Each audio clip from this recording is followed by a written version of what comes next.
अस्सलाम वालेकुम व्यूअर्स। आज इस वीडियो में हम डिस्कस करेंगे how to calculate hybridisation. Hybridisation किसी भी मॉलिक्यूल में जो हमारे पास एटम होता है उसकी हाइब्रिडाइजेशन की जाती है। अब एटम कौन सा होता है जो जिसकी हाइब्रिडाइजेशन करेंगे, वो बेसिकली हमारे पास जो मॉलिक्यूल होता है उसका सेंट्रल एटम होता है। अब हाइब्रिडाइजेशन कैलकुलेट करने के लिए हमें सेंट्रल एटम के ये टू ट्रिक्स का पता होना चाहिए। First is number of atom attach. Central atom के साथ जो नंबर ऑफ एटम्स अटैच हैं उनके काउंटिंग का पता होना चाहिए। उसके बाद हमारे पास जो lone pair of that atom, central atom के जो लोन पेयर होते हैं उसका पता होना चाहिए। अगर हमारे पास ये नंबरिंग अगर हमारे पास मिनिमम 2 आएगी तो वहाँ पे हमारे पास हाइब्रिडाइजेशन होगी sp। 3 पे हमारे पास sp2, 4 पे sp3, 5 पे sp3d, 6 पे sp3d2, 7 पे sp3d3, 8 पे आएगी sp3d4 and up to so on. तो बेसिकली हम एक एग्जांपल्स करते हैं ताकि आपको समझ आए।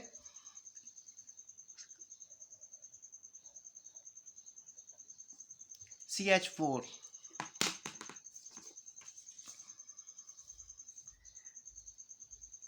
हाइब्रिडाइजेशन किसकी करनी है हमने? सेंट्रल एटम की। सेंट्रल एटम देखें तो हमारे पास है यहाँ पे कार्बन। कार्बन के अब देखते हैं नंबर ऑफ एटम अटैच कितने हैं हमारे पास? 4। ये 4 हमारे पास नंबर ऑफ एटम अटैच आ गए। उसके बाद देखना है loan pair of dead atom. Loan pair of dead carbon के हमारे पास कितने हैं? अगर हम कार्बन का देखें ग्रुप, वो हमारे पास होता है 14 ग्रुप। और 14 ग्रुप में हमारे पास 4 वैलेंस इलेक्ट्रॉन्स होते हैं। और ये देखें, अगर हम देखें तो ये हमारे पास 4 ही अटैच हैं हाइड्रोजन। तो हमारे पास जो लोन पेयर जिसका बचेगा वो होगा 0। और सिंपली हम हमारे पास जो नंबर आएगा 4। और 4 पे देखें तो हमारे पास जो हाइब्रिडाइजेशन आ रही है sp3। Simply we can say CH4 having a sp3 hybridization। sp3 hybridization। उसके बाद एग्जांपल करते हैं।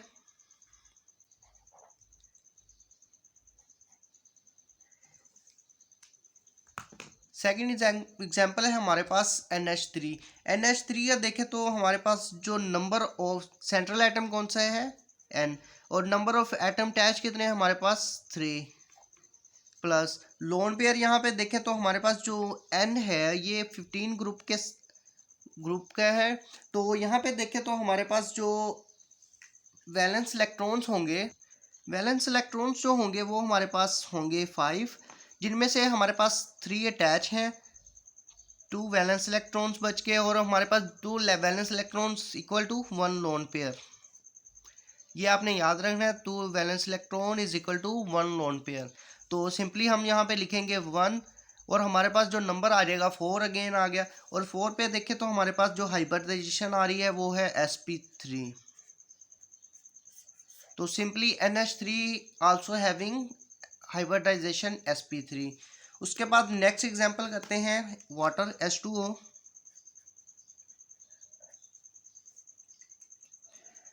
अब यहाँ पे देखें तो हमारे पास जो सेंट्रल एटम है वो है ऑक्सीजन O। और यहाँ पे नंबर ऑफ एटम अटैच जो O के साथ है वो है हमारे पास 2। और लोन पेयर देखें तो हमारे पास जो lone pair of dead atom आएगा उसके लिए हम क्या करेंगे कि ऑक्सीजन जो है ये हमारे पास 16 ग्रुप के साथ ग्रुप का है। तो हमारे पास जो इलेक्ट्रॉन्स होंगे वो होंगे 6, जिसमें से 2 वैलेंस इलेक्ट्रॉन्स में से 2 अटैच हैं तो 2 माइनस कर देंगे और हमारे पास आ जाएंगी 4। और यहाँ पे देखें तो हमारे पास 4 जो वैलेंस इलेक्ट्रॉन्स है is equal to 2 lone pair. हम तो सिंपली हमारे पास 2 ये लोन पेयर हो गए, 2 is equal to 4।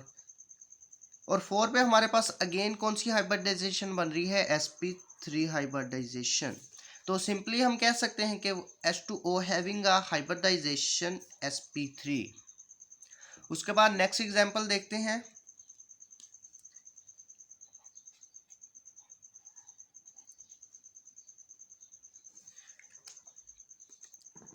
Next example है IF7। तो यहाँ पे देखें तो हमारे पास जो सेंट्रल एटम है वो है I। और इसका अगर हम देखें तो नंबर ऑफ एटम अटैच हमारे पास कितने हैं? 7।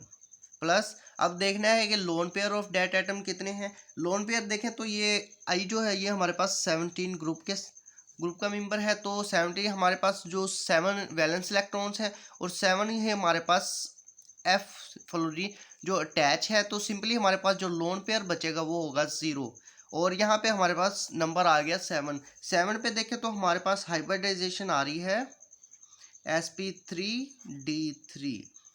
तो simply IF7 having hybridisation sp3d3। उसके बाद एक और एग्जांपल करते हैं।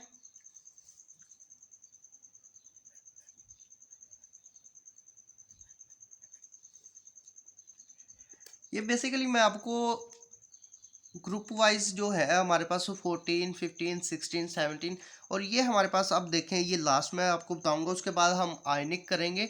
इसमें देखें तो हमारे पास जो सेंट्रल एटम है वो XE है, और यहाँ पे हमारे पास नंबर ऑफ एटम अटैच कितने हैं 4, प्लस इसका अब लोन पेयर देखते हैं तो ये हमारे पास 18 ग्रुप के साथ अटैच है, और 18 ग्रुप के साथ अटैच है जिसमें से हमारे पास 8 इलेक्ट्रॉन्स हैं, मीन 8 वैलेंस इलेक्ट्रॉन्स, जिनमें से हमारे पास 4 यूज़ हो गए और हमारे पास जो बचे वो हमारे पास है 4।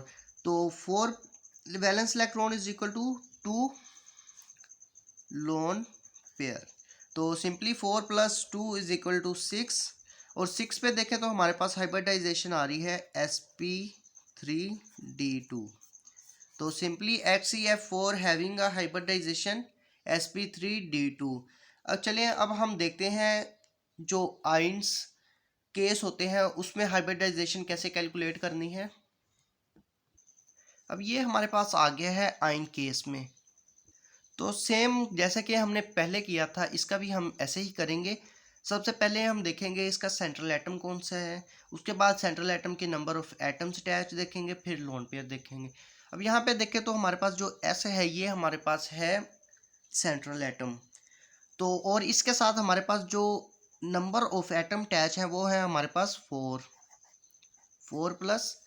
उसके बाद लोन पेयर देखने हैं। लोन पेयर देखने के लिए हम क्या करेंगे, इसका देखेंगे ग्रुप कौन सा है।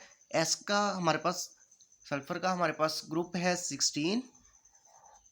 16 में हमारे पास जो वैलेंस इलेक्ट्रॉन्स होते हैं वो होते हैं 6 वैलेंस इलेक्ट्रॉन, और -2 मीन्स के इसमें 2 और ऐड हैं वैलेंस इलेक्ट्रॉन्स, तो मीन्स हमारे पास वैलेंस इलेक्ट्रॉन्स कितने होंगे 8। वैलेंस इलेक्ट्रॉन्स हमारे पास 8 आ गए। अब देखना है कि हमारे पास यहाँ पे अब लोन पेयर कितने बचते हैं। वैलेंस इलेक्ट्रॉन्स तो देखें हमारे पास जो टोटल वैलेंस इलेक्ट्रॉन्स आए हैं वो है 8, और यहाँ पे देखें तो ये हमारे पास जो ऑक्सीजन है ये सल्फर के साथ डबल बॉन्ड बनाता है, ये हमें पता है। तो 4 × 2 इज इक्वल टू 8, तो हमारे पास जो लोन पेयर बचेगा वो हो गया 0, तो यहाँ पे हम सिंपली 0 लिख देंगे। और यहाँ पे अब देखें हम ये नंबर हमारे पास आ रहा है 4, और 4 पे देखें तो हमारे पास जो हाइब्रिडाइजेशन आ रही है वो है sp3 हाइब्रिडाइजेशन। तो सिंपली SO4 में हमारे पास हाइब्रिडाइजेशन आ रही है sp3। अब सेकंड एग्जांपल देखते हैं। सेकंड एग्जांपल है हमारे पास NH4+। इसमें हमारे पास जो इलेक्ट्रॉन्स ऐड थे और यहाँ पे हमारे पास पॉजिटिव मीन्स यहाँ पे हमारे पास एक इलेक्ट्रॉन रिमूव है। तो सिंपली हम क्या करेंगे, सेम इसी तरह पहले देखेंगे सेंट्रल एटम हमारे पास N है और उसके साथ नंबर ऑफ एटम अटैच कितने हैं 4, तो सिंपली हम 4 लिखेंगे प्लस। अब लोन पेयर देखना है तो N हमारे पास जो ये 15 ग्रुप के साथ अटैच होता है, 15 ग्रुप का है, और 15 ग्रुप में हमारे पास जो इलेक्ट्रॉन्स होते हैं वो वैलेंस इलेक्ट्रॉन 5 प्लस मीन्स हमारे पास एक वैलेंस इलेक्ट्रॉन रिमूव है, तो सिंपली हमारे पास 4 आ गया। 4 वैलेंस इलेक्ट्रॉन है और हमारे पास जो अटैच है हाइड्रोजन वो भी 4 है, तो सिंपली हमारे पास जो लोन पेयर होगा वो होगा 0, और 4 नंबर हमारे पास कौन सा आ रहा है 4। अब टेबल देखें तो हमारे पास यहाँ पे टेबल में हमारे पास 4th पे हाइब्रिडाइजेशन आ रही है sp3, तो सिंपली हमारे पास NH4+ का भी हाइब्रिडाइजेशन कौन सी आ रही है sp3। ये थी सिंपल सी trick for calculate the hybridisation of any atom. उम्मीद है आपको समझ आई होगी। अल्लाह हाफिज़।